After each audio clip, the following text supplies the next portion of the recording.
Lots of people here in Cannes Lions. Mainly the talk is of all things creative, but the gentleman here, Bob Lord, is from IBM. You're a tech company. Yeah. Why are you involved in this creative process? Yeah, listen, I just finished a talk around AI and creativity. And what's happening in the world is artificial intelligence and augmented intelligence is actually helping all different professions. Specifically in the creative area, every creative person or artist has their own muse, whether it's their hometown, whether it's inspiration of any sort of music.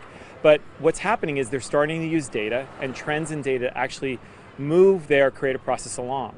So I was just on stage with Alex the Kid, who is a Grammy-winning producer, and he just wrote a song aided by Watson, where Watson went and looked at the last 5-year trends of the emotional state of the world, and he used that information to create his song. But who's creating the song then? Surely AI is arguably starving the creative process. No, not at all. No, you have to think about AI as augmented intelligence, saying that it's an input to actually helping professions, whether it's helping the healthcare profession and the doctor, whether it's helping a financial services company and the banker. It's also helping artists do things that they haven't done before. But is that because they're not coming up with a creative idea themselves? They're relying on a computer? No, not at all. I think when you think about augmented intelligence, you have to think about augmenting someone's intelligence and bringing them up and inspiring them to a different level. So what AI can do, what machine learning can do, is it can look at trends, it can look at patterns, it can look at what's been successful before.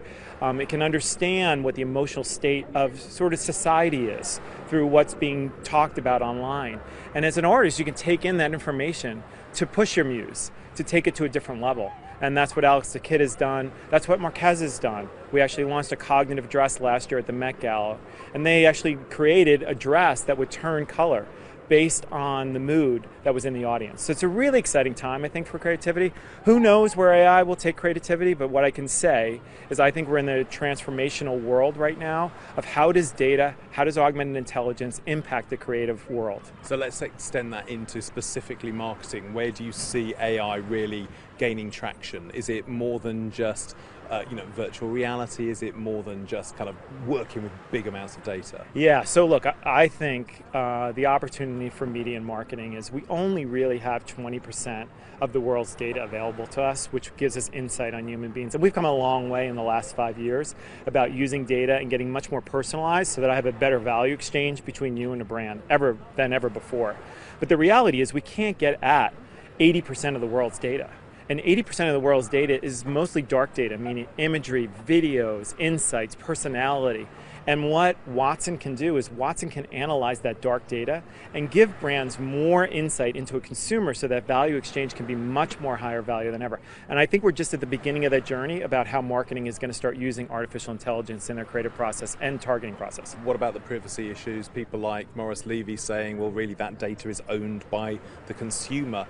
Yeah. And where the trade-off is there. Yeah, so look, I think it's all permission-based. This has to be permission-based. And as you as a brand, if you can't use that data in a way where there's an increased value exchange, then you shouldn't have that data and access to that data. So I think marketers have to be responsible at how they use that data. Clearly, by understanding trends and not any PII information is important. But at a certain point, you as a consumer, if I trust you as a brand, I'm going to give you more insight to who I am and what I'm about. Therefore, you're going to give me a better value exchange, and therefore I'm going to serve more data with you. So it's about permission-based. This is not going to be, everyone can use data any way they want. Obviously, that's irresponsible. So the brand itself, not only how they use data, but how they judiciously use it for a consumer is actually going to state the brand promise and the brand purpose. Still watching? Perfect. Click here to watch another great video from CNBC International. Oh, and don't forget to subscribe. Thanks for watching.